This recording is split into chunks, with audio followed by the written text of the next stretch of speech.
My name is Violet. I'm 28. For the last 5 years, I lived with my mother in a house my father had nearly finished rebuilding before he passed away. His death was sudden, a heart attack that no one saw coming.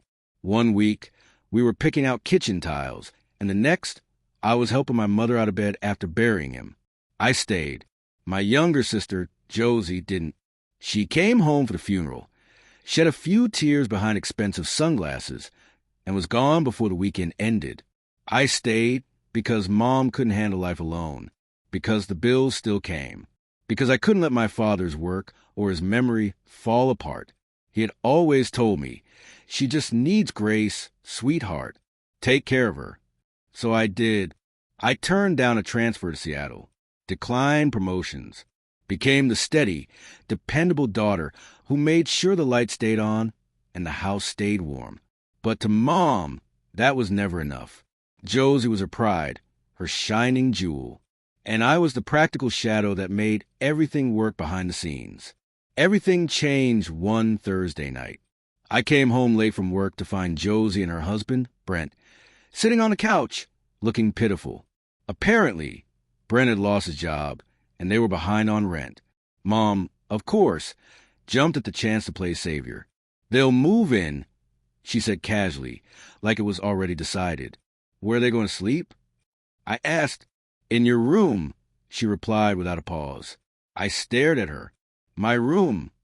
She didn't flinch. You can take the guest room. Or move out. Your choice. And just like that, everything I'd done, all the years I'd given vanished. Josie smiled at me the next morning, her voice dripping with fake kindness. Mom says if you could be out by Saturday, that would be great. This will be good for you. A fresh start. So I gave them exactly what they wanted. By Saturday, I was gone, but not before taking everything that belonged to me. The furniture, the appliances, even the toaster. Every piece had been bought with my money. When the movers left, the house was stripped bare, just walls, empty rooms, and dust outlines where my things used to be. My new apartment was small, but peaceful. I ignored their calls, their angry messages, their guilt. For the first time in years, I could breathe, but they didn't stop there. One afternoon, they showed up at my workplace demanding answers. That's when the truth came out. The insurance money they believed was sitting safely somewhere, gone, spent long ago. The financial security Mom had promised Josie, non-existent. The mortgage payments, all made by me out of my savings. Josie broke down. She admitted she and Brent had been drowning in debt and thought moving back would save them. Mom had been feeding her lies for years. The two of them turned on each other, shouting and crying, while I stood quietly. Because I finally understood, I didn't owe them anything. I told them the facts.